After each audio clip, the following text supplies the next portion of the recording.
Bonjour. Donc voilà, ça fait un petit moment qu'on ne s'est pas vu. Donc faut comprendre, j'ai fait des travaux chez moi à la maison. J'avais pas mal de bricoles à faire. Il y a eu les examens que j'ai dû être comme membre de jury. Bon, c'est un grand plaisir de participer. Ça me permet de rester dans le bain. Et j'ai préparé des cours aussi de nouveau pour des collègues qui m'ont demandé. Et là, ça m'a pris pas mal de temps. Là, je crois que c'est plus ça qui m'a bloqué qu'autre chose. Alors maintenant, on va reprendre les vidéos. Déjà, en premier lieu, ce que je vais faire, c'est questions-réponses maintenant. Parce qu'il y a quelques questions que je n'ai pas répondues parce qu'il fallait montrer plus que de répondre bêtement sur YouTube. Ok? Donc je vais faire quelques vidéos, comme ça servira aussi pour tout le monde. Allez. Dans les questions-réponses, la première que je vais faire, c'est on m'a demandé les tableaux sur les résistances thermiques superficielles HI et HE. C'est la convection intérieure et la convection extérieure. I intérieur, E extérieur. Donc ça, je l'avais déjà fait avec les chambres froides, mais à première vue, je pense que ça n'a pas passé. Et je vais vous faire un autre tableau aussi que je n'ai pas fait, ça, celui-ci je ne l'ai pas fait, sur la climatisation. Donc la formule pour calculer les déperditions, c'était 1 sur 1 HI plus, là, ici, nous avons l'épaisseur de tous les composants de la paroi, et ici, lambda de chaque paroi. Et ici, 1 sur HE, donc convection extérieure, intérieure. Ici, qu'est-ce qu'on a, bon, pour les chambres froides, bon, on n'a pas tellement de changements. Le externe, donc EHE, contact avec l'air extérieur, ben, c'est 0,03. Contact avec un autre local, ben, c'est 0,12. Donc ça, directement calculé, c'est 1 sur HI égale 0,03. 1 sur HI égale 0,012. Donc là, c'est HE, j'ai pris HI pour donner l'exemple, mais c'est HE ici. Hein. Okay, vous le comprendrez. Donc ici, HI maintenant, qui est ici. Donc lui, côté interne, ventilation mécanique, 0,06. Et quand c'est statique, 0,12. Donc ça, intérieur.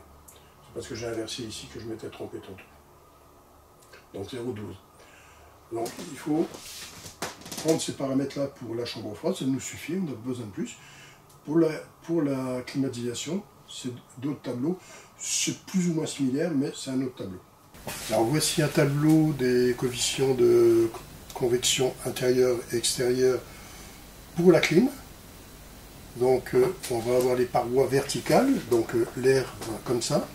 Les parois horizontales, l'air va comme ça. La paroi horizontale où l'air va comme ça. Donc ça c'est un air qui va aller de bas en haut. Et ici c'est de haut vers le bas. Alors ici on a la convection intérieure ici.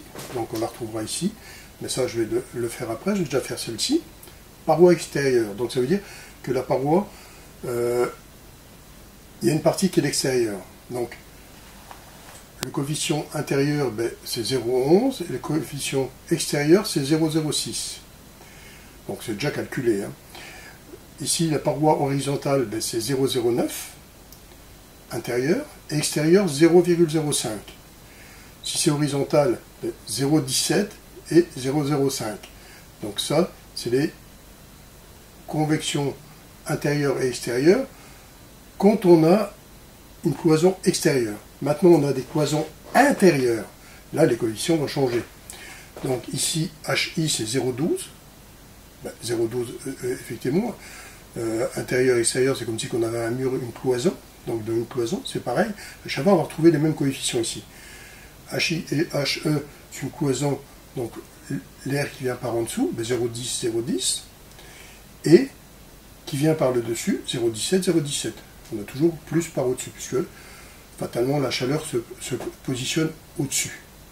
C'est pour ça qu'on a cette partie-là qui est plus importante que les autres ici. Ici, ben, comme ça vient de paroi horizontale, ben là on a pareil, puisque là on va se retrouver avec 0,10, et là on a un peu plus. Pourquoi? Ben parce que c'est vertical. On a de la chaleur aussi bien là que là. Là on a un peu moins, mais là on a au-dessus. Donc, les unités qu'on emploie, ben, c'est des mètres carrés degrés Celsius watts pour les coefficients de convection intérieure et extérieure. Convection, c'est, on vient ajouter en plus la conduction. Et la conduction, ça c'est différent. Ça, je vous l'ai montré dans les chambres froides. On pourra peut-être voir par la suite pour la clim. Mais pour le moment, c'est le tableau que je voulais vous faire. Voilà. Donc voilà la première vidéo sur questions-réponses que je vais vous faire sur les tableaux des convections. Donc j'ai fait en même temps celle de la clim, puisque celle-là, je ne l'avais pas faite. Donc j'espère que ça a été assez clair et que vous pourrez vous en servir. Allez, à bientôt.